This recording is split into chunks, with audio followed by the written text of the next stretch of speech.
Hello, the story I'll be telling today is called The Emperor's New Clothes. There once was a king who ruled over a kingdom, and he was obsessed with clothes. Every hour, he would dress himself in a new wardrobe and look at himself, admire himself. Wow, don't I look amazing? Strike different poses in them. And he would call over his noblemen to tell him how great he looked. Say, don't I look amazing? Yes, your highness, you do. Word of his obsession traveled far and wide into other kingdoms. Two con men from another kingdom overheard and decided to visit his castle. There they posed as weavers. They introduced themselves and said, "Hello, we are weavers. We can make the finest clothes for your majesty." And they said, "Well, why are your clothes so special? Why can't we hire someone from our kingdom?" And they said, "Well, our kingdom has this loom in which only can be seen by those who are fit for their jobs. Any man who cannot see this loom must be a fool." And so the king thought to himself, well, I must get this loom right away. I must have it in my clothes, because if I have it on, then I'll know who can see it and who can't. And those who cannot are not suited to work for me. So he gave them a room, gave them looms, gave them gold up front, and finest silk that they had as well. The con men began working invisibly without any cloth. Everything the king gave them, they pocketed on the side to keep for themselves. So the king sent over his trusted minister to view their progress, and he went down and viewed it, except he went down and couldn't see anything. So he thought to himself, well, I must be an idiot if I can't see it. Well, I can't let anyone know. If I let anyone know, then I must be an idiot as well, you know?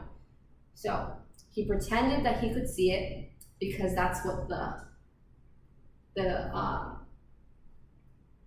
con men told him. The con men held up the suit and said, "Wow, isn't it beautiful?" He said, "Yep, yes it is. I'll let the king know right away how well you're doing." So he goes and tells the king, "Wow, they're doing an amazing job. You have to see it." And the king, to trust another one of his men, he sends down a nobleman and does the same thing. He said, "Let me know their progress and report back to me." And so he goes down, watches the con men work and weave, invisibly, of course, and they show him the suit that they've been working on so far. They're like, "Wow, we've worked really hard. Look at all these patterns, all these colors. The king will look wonderful in it, don't you think?" And he says, "Why, yes, of course. I'll let him know right away." Again, he can't see it, but he doesn't want anyone to know that he's an idiot. So he reports back to the king, and the king says, "Wow, I must see it at once." So he goes down. He sees it. He goes down with his noblemen and the two con men, and they both say, "Wow, doesn't it look beautiful, your majesty?" And he thinks to himself, "Oh no, I'm unfit for my job. I can't let anyone know." So he tries on the suit. They fit it for him. They tailor it to him. All pretend, of course. There's no suit. And he strikes different poses in them as if he were wearing regular clothes. And so he's like, "All right, this is perfect for my procession tomorrow." And when the procession comes, he sits in his chariot, 2 rows on each side. The crowd is waiting for him, hearing about this perfect suit. And this one little boy raises his voice and says, "He has no clothes on." And that's when everyone speaks their mind and says, "You're right. He has no clothes on. He has nothing. He's wearing nothing." And the king sits there, embarrassed, while the two con men get away and are never heard of again. That's all. Thank you.